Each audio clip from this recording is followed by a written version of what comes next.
même peur. Je te dis, viens, je vais t'aider. J'ai resserré les bretelles bien aux toilettes pour toi. Tu étais là, tu avais peur, tu croyais que peut-être les Camerounais vont t'agresser. Qui te calculait? Tu es qui? Quand tu sors, tu es comme le pigeon, on te voit passer, on peut savoir que c'est toi. Moi, je ne comprends pas, vous voulez vous faire, tu me dis, mais maman, le charisme, on est charismatique, on ne devient pas. Tu ne peux pas être patron d'un mouvement, mon frère. Peut-être tu as la visibilité qu'on te met pour que tu parles. Mais tu parles quoi? Tu ne parles rien de bon. Si tu es une femme courageuse, mais t'as même 10 jours de grève de la faim, non, maman? On voit comment les gens font ici, ça part. Qu'elle reste 10 jours sans manger. Reste 10 jours sans manger pour les Camerounais qui sont au Cameroun, qui souffrent. Tape seulement 10 jours, grève de la faim.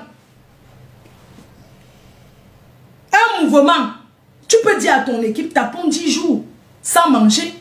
Faisons la grève de la faim. Vous ne pouvez pas parce que vous luttez pour votre ventre. Vous luttez pour votre ventre, vous ne luttez pas pour le peuple camerounais.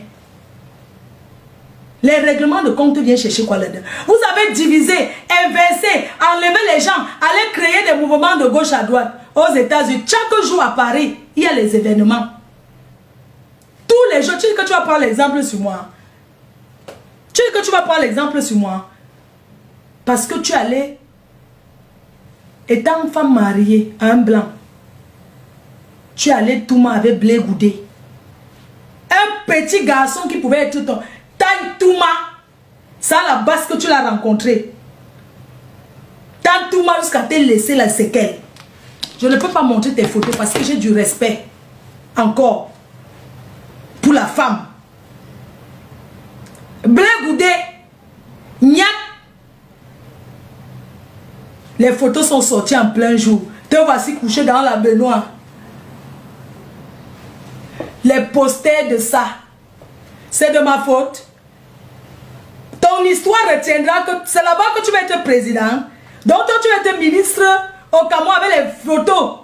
Avec les photos de l'Antouma dans la baignoire. Vous connaissez les jacuzzi en plastique, non? Ce qu'on met à la cour quand les enfants. C'est dans ce genre de jacuzzi qu'elle était. Avec un gars qu'elle a rencontré à la base. Ce gars-là, Touma, devant, derrière, tous les trous. Et vous dites que je ne dois pas lui répondre. Par rapport à quoi? Donc elle m'attaque. Elle me prononce, elle me donne les avertissements, mon frère. Mais moi je vois que si c'est vous qui prenez le... Mais c'est pas possible. Je commence à comprendre la haine de certaines personnes, mon frère. Donc c'est comme ça que vous allez gouverner. Dès que quelqu'un fait ça, vous partez dire que tu ne passes plus ici. Dès que quelqu'un fait ça, vous envoyez ses membres pour qu'on kill la personne. Donc si vous prenez au pouvoir au Cameroun, c'est comme ça qu'on gouverne un pays. Un pays, on accepte tout le monde, même les fous, les follow, les prostituées, les sociaux, on accepte tout le monde. Donc si c'est vous qui prenez le pouvoir, c'est que les Camerounais vont plus respirer. Seigneur, sauve-nous. Celle-là, hein? Vous voulez la lumière? Le professeur Maurice Kamto n'est pas passé au Conseil constitutionnel. Maintenant, il faut conseiller vos gens. Ils vont aller voter où? Toi, tu investis pour combien de personnes? Moi, j'ai investi pour les pièces d'identité. Pour les Camerounais qui n'avaient pas la pièce d'identité, que allez faire les pièces d'identité, j'ai donné mes 100 000. Ça fait combien de pièces d'identité? Même si c'est 2 pièces d'identité, j'ai quand même donné. Ici, en plein TikTok, j'ai envoyé l'argent au gars là. Toi, tu as fait quoi? Vous passez derrière faire le chantage au ministre pour avoir l'argent. Après, vous dites que vous allez faire ceci. C'est le chantage que vous faites. Vous n'aimez pas le peuple camerounais. Sandy, va enlever tes photos nues où tu es en train de nier sans préservatif avec un petit gars que tu as ramassé en tant que femme mariée. C'est ça que tu vas être ministre de la femme au Cameroun. Et on ne doit pas te... Il faut voir comment les gens ont peur des moufs. Imbécile au carré. Il y a une autre patapouf là. Toi, tu as la visibilité. On te voit. Mais l'autre patapouf qu'on avait giflé jusqu'à la gifle a calé sur son... Je ne peux pas la prononcer. Parce que j'ai cherché aussi la visibilité avec mon nom. Toi au moins te prononces parce qu'on s'est vu. On a mangé ensemble sur la même table au refuge. J'ai monté, on était là. C'est pour ça que je te réponds. Tu as une dent qu'on ne venait pas Nias avec Niat. Sandy, tu ne seras jamais rien. Quand le Cameroun change aujourd'hui ou demain ou après, tu ne seras jamais rien. On t'a dit que la révolution d'un pays passe par le peuple qui est en faim. La révolution d'un pays passe par le peuple, les gens qui vivent à l'étranger. Tu as d'ailleurs vu quel pays s'est délivré avec les gens à l'étranger. Hein? Ta soeur à la cité des palmiers. Ta soeur comme ça, tu lui as dit d'aller marcher. Avec ses enfants. Voilà son numéro. Je ne peux pas donner le numéro de ta soeur. Tu lui as dit d'aller marcher un jour. Mais vous protégez vos familles. C'est les familles des autres que vous asseyez derrière Internet. Parce que la révolution, c'est derrière Facebook. C'est sur le terrain. Et c'est sur place au Cameroun. Mais, sacrifiez-vous, non? Parce que pour aller au Cameroun, c'est rien. Pour aller au Cameroun, tu demandes, même sans papier. Tu dis que je suis venu me sacrifier. Je m'en vais au Cameroun, je me sacrifie. Sacrifie-toi pour le peuple camerounais. Prends le billet d'avion, tu vas au Cameroun. Juste pour dire que je suis Jésus, je me suis sacrifié. Prends le billet d'avion. Tu vas au Cameroun, tu te places devant Etoudi, tu te couches là-bas nu. Comme tu es Bobby Tanap, avec tes seins à Plakali, tu te couches devant Etoudi. Tu enlèves les habits comme ça. Tu dis que je suis venu me sacrifier parce que je suis la patronne. Mais si c'est seulement derrière les réseaux que vous faites ça, ça veut dire que vous trompez les autres. Va au Cameroun. Pour aller au Cameroun, va au Cameroun et tu te positionnes là-bas, tu te déshabilles. Comme ça, tu seras le martyr. Ça dit, va au Cameroun en tant que martyr. On voit. Tu ne peux pas.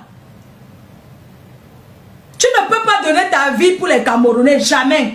Tu te fais voir parce que l'agnace, vous escroquez les gens derrière. Vous escroquez les gens derrière. Tape même la grève de la faim. Tu prends le billet, tu fais le direct que moi voici, je suis en train d'aller à Yaoundé. Je m'en vais pour qu'on m'arrête. Je suis sûr que tu arrives à Yaoundé, on ne va même pas te gérer. On ne va même pas te gérer, dis donc. Qui va te gérer, qui te connaît? Tu as quel charisme? Tu passes à l'aéroport, qui va te remarquer? Tapoter le live, dis donc. Tapoter. Et on va une imbécile comme ça, la vertu qui? Hein? Je dis que, pour dire, ces gens-là qui disent qu'ils aiment trop le Cameroun, on ne s'amuse pas avec la souffrance d'un peuple. Il y a le monsieur là qui est au Cameroun qui dit tout là, qui parle, il est allé combien de fois en prison, en cellule. J'étais en Kondengui. Il y a les prisonniers politiques qui sont toujours là. Il y a même un qui est venu me saluer, il est noir comme ça. J'étais devant le bureau du régisseur et il est venu me saluer, mettez un peu son nom. Il est noir, il est comme un ordi, mais c'est pas un ordi, il était cadre du MLC. Il est en prison. Quand je suis venu, il est venu me saluer, il s'est présenté. Ça, Dieu me respecte plus que toi, dis donc. Depuis que tu envoies combien en Kondengui aux prisonniers politiques pour manger? Vous envoyez combien? Depuis 2018, ces prisonniers-là sont toujours en Kondengui. Et c'est leur famille qui souffre. Toi, tu es là, ta famille. Ta soeur habite la cité des Palmiers. Elle est là au Cameroun, à la cité des Palmiers avec ses enfants. Depuis 2018. Depuis 2018, les prisonniers politiques qui sont en prison sont toujours là-bas. Sa famille, elle, Sandy, ta soeur qui est comme ça avec toi habite la cité des Palmiers. Je connais bien sa maison. Bibounissa, il y avait encore un autre. C'est leur famille qui marche là-bas. Quand ils sont malades, vous asseyez seulement derrière Facebook pour parler. Quand ils sont malades, les gens souffrent en prison. C'est pourquoi j'ai dit après mon événement, je vais faire le don. Et Samaroha, Mota, oui, je l'ai vu. Mota. Mamadou Mota, c'est lui. Il est venu me saluer, ça va ma faute, tu vas bien? J'ai dit, je vais bien. Et il y avait aussi monsieur Fogué, monsieur Fogué, professeur Fogué. Il est noir, non, mince. Je l'ai vu aussi, j'étais là comme ça devant chez le... Ils sont venus me saluer. Toi, tu envoies combien? Vous envoyez combien à ces prisonniers politiques pour manger? C'est leur famille. Quand ils sont malades, vous êtes cachés derrière les réseaux sociaux pour régler les comptes aux gens. Et pour dire que vous combattez. Quand ça ne marche pas, on combat. La révolution ne passe pas par les gens qui ont faim. Parce que vous êtes des affamés. Sans Dieu, on te met ministre devant toi. tu vas chercher qui te touma pour te donner l'argent. Vous êtes combien qu'on introduit dans la base pour détruire? Parce qu'on n'a jamais dit la vérité. Est-ce que vous savez que on avait introduit les infiltrés dans la base? Ils ont détruit les bêtises. Il faut changer de stratégie. Il faut changer de stratégie. Toi, tu t'assois, tu veux mousser, tu veux mousser. Pourquoi reste comme ça? Quand ça ne marche pas, on change la façon de faire. Tu as quoi contre moi? Hein? Les grands hommes sont en prison. Levez-vous. Prenez le billet d'avion, partez au Cameroun, que vous êtes venus pour aller vous sacrifier. Parce que ces grands hommes-là, les Alain Fouégué, les professeurs, le professeur que j'ai vu, la Fouégué, Mota, ce sont des gens qui se sont sacrifiés. Parce qu'ils sont en prison, ce sont les prisonniers politiques. Il n'y a pas que eux, il y a plein d'autres. Entre-temps, vous êtes en liberté. Vous partez travailler. Vous rentrez, vous préparez, vous mangez. Quand vous avez envie de bavarder, vous divertir, vous mettez le Facebook pour vous divertir. Parce que Facebook, c'est le divertissement et c'est la discrétion. La révolution d'un peuple ne passe pas par les réseaux sociaux. C'est le terre à terre, le hoa. Le jour qu'on a fait l'annonce, tout était fermé en journée. L'après-midi, les gens ont ouvert, ils vont qu'à leurs occupations. Il va qu'à leurs occupations. On est de chercher la stratégie que, ok, on veut le changement. Maintenant que c'est comme ça, on retourne le peuple contre, on vote où? Ça s'appelle la campagne. Vous ne faites pas la campagne politique, vous faites la campagne du sabotage contre. Moi, je suis une gringo. Oui. Vous ne faites pas la campagne pour diriger vos... les gens qui ont la carte électorale sur votre parti que vous aimez. Parce que c'est maintenant qu'il faut faire la campagne. La campagne, les élections, c'est en octobre. Même si c'est les mêmes partis qui vont rester au pouvoir, il faut quand même motiver vos gens d'aller voter. Mais vous êtes en train de décourager les Camerounais. Vous êtes assis derrière Facebook, vous êtes en train de décourager les Camerounais. Je ne sais même pas si ce jour, il y aura même 2 millions de Camerounais qui vont voter. Ils vont rester chez vous, chez eux. Ils vont peut-être dire qu'on s'en fout, ça va tout être pareil. Parce que vous découragez. Vous avancez, vous reculez. Vous découragez les Camerounais. Vous ne leur donnez pas la force de sortir pour aller voter. Alors que vous deviez les encourager. Vous deviez motiver ces Camerounais-là que, même si celui qu'on avait souhaité qu'il soit là n'est pas là, c'est pas grave. Allons voter tel parti. C'est le travail que vous devez faire. Le professeur Maurice Kamto a fait ce qu'il a pu. Il s'est trop sacrifié. Il a trop donné. Maintenant, au Camerounais du Cameroun de faire le reste. Je suis désolé. Il a sa famille. Les injures, tout ce qu'on l'insulte, l'humiliation, de gauche à droite. Entre-temps, quand vous finissez de parler, vous rentrez chez vous, c'est encore vous les vrais traîtres derrière. Vous êtes les traîtres d'un mouvement qui était né. Les électeurs, voilà. Vous dirigez vos électeurs vers qui? Vos lives devaient être que, voilà nos électeurs, on les envoie dans tel parti. Mais vous êtes là dans les règlements de compte, les histoires de Ntouma et tout. Sandy, tu sais, tu es une femme, à part que ton oncle était riche, tu ne ressembles à rien. Tu as même maigri, tu as coupé l'estomac. À part que ton oncle était riche, il a volé l'argent du gouvernement de Paul Biya. Tu as mangé ça, propre. Aujourd'hui, tu veux faire que non, Paul Biya doit partir. Paul Biya, quand tu mangeais, les Camerounais souffraient toujours, non? Tu as chanté un jour que Paul Biya doit partir.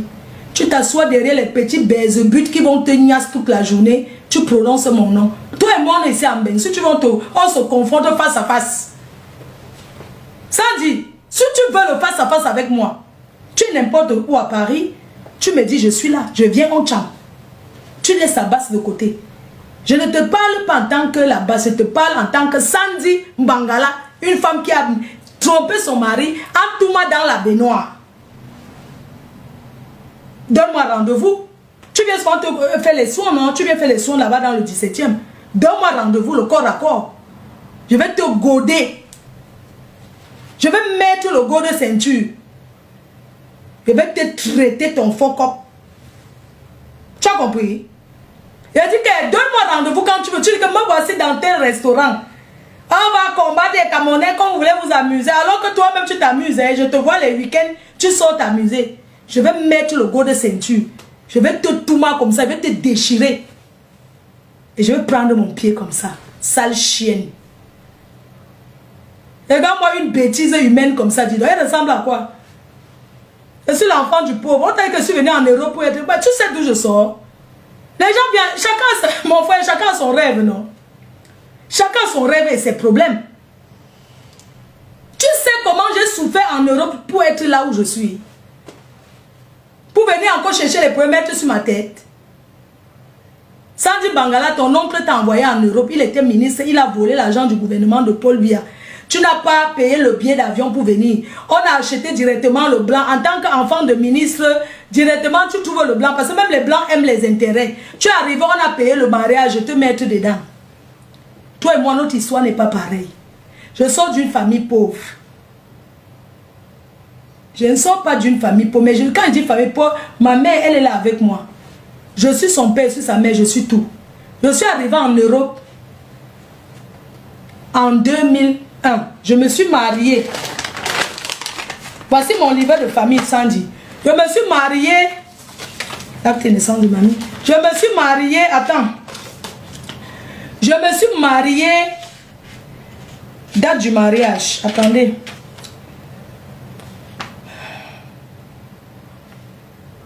Je me suis mariée le 15 mai 2002 à la mairie de Lille. 15 mai 2002. Je m'appelle Flore Chevalier.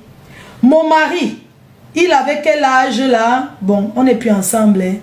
Mon mari est né le 12 juin 1982. Moi, je suis née le 9 septembre 1979. Voilà mon livret de famille. Sandy, quand je suis arrivée en Europe, je ne suis pas l'enfant du riche comme toi. On n'a pas les mêmes histoires. Je ne suis pas l'enfant du riche. Je suis arrivée en Europe en 2001. Je me suis mariée en 2002. Parce que je suis venue avec une idée de m'en sortir.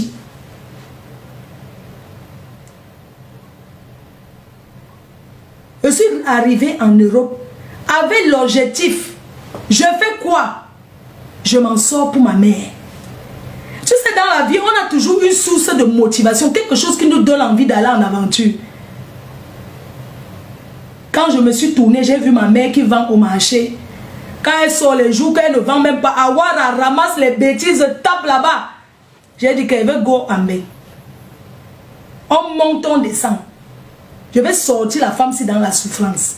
Je suis venue en Europe. Tu crois qu'elle va arriver en Europe, commence à penser quoi? J'ai pensé d'abord à mes papiers. Je me suis mariée en 2000, le 15 mai 2003. Voilà mon livret de famille, mairie de Lille. Alors, j'ai d'abord pensé à voir mes papiers. La souffrance que j'ai souffert. Parce que ma mère, elle est la dernière qu'on pouvait parler. Dans une famille, quand tu n'as rien, on ne te respecte pas. Tu ne peux même pas parler à la réunion familiale. Quand tu n'as rien dans une famille, quand on dit que quoi? Tu ne parles pas. C'est ceux qui ont l'argent qui parlent. Oui, c'est ceux qui mangent 3 fois par jour qui parlent. Je me souviens quand je tapais encore à pied pour aller chez mon oncle qui a l'argent, son frère. Quand tu arrives là-bas, en 2002, oui, c'est vrai, 2002, tu as raison. Je suis mariée en 2002, 15 mai 2002. Je me souviens encore quand je partais chez le frère de la mater qui avait les moyens. Quand tu arrives là-bas, tu ne sais que sur le banc dehors, tu ne vois même pas l'intérieur de la maison.